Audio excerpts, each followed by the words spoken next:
How do doctors interpret cholesterol testing numbers? Have you ever wondered how doctors make sense of cholesterol testing numbers? Cholesterol testing is a key part of assessing heart health, especially for those with high cholesterol or other concerns. Doctors typically use a blood test known as a lipid panel to measure several important components in the blood.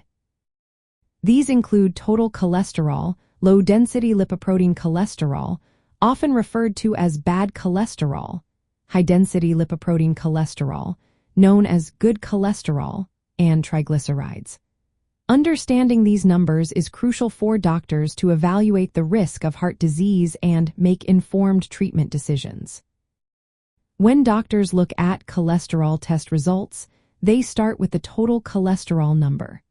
This figure gives a broad overview of all cholesterol in the blood. Low-density lipoprotein cholesterol is considered bad because it can lead to plaque buildup in the arteries, increasing the risk of heart attacks and strokes. In contrast, high-density lipoprotein cholesterol is viewed as good since it helps remove excess cholesterol from the bloodstream, potentially offering protection against heart disease.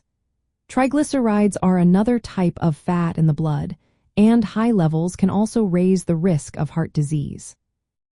For most adults, doctors generally recommend certain target levels based on established guidelines.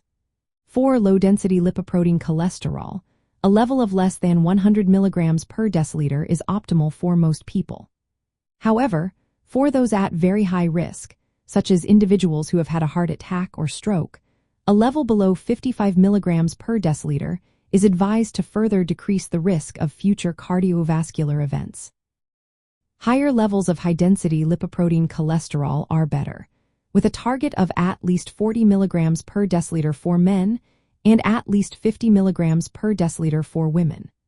Normal triglyceride levels should be less than 150 milligrams per deciliter, while total cholesterol should ideally be below 200 milligrams per deciliter. It is important to note that doctors do not interpret these numbers in isolation. They consider other risk factors such as age, sex, family history, blood pressure, diabetes, and smoking status. For example, someone with high blood pressure or diabetes may need to aim for even lower cholesterol targets.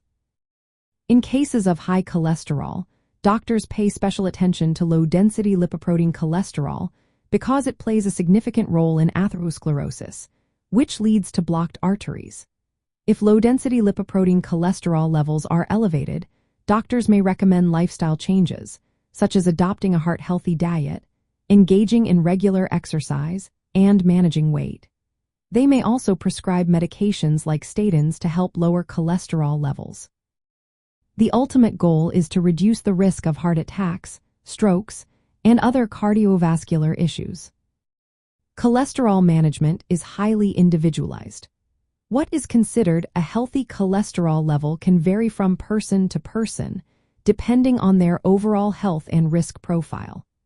Doctors relying on guidelines from major health organizations, such as the American Heart Association and the American College of Cardiology, to make well-informed recommendations. In summary, doctors interpret cholesterol testing numbers by examining each component of the lipid panel, taking into account the patient's overall risk factors, and using established guidelines to determine the best course of action. For individuals with high cholesterol, lowering low-density lipoprotein cholesterol is a primary focus, but all aspects of cholesterol and related health factors are considered to provide personalized care. Always consult a healthcare professional for advice tailored to your specific situation.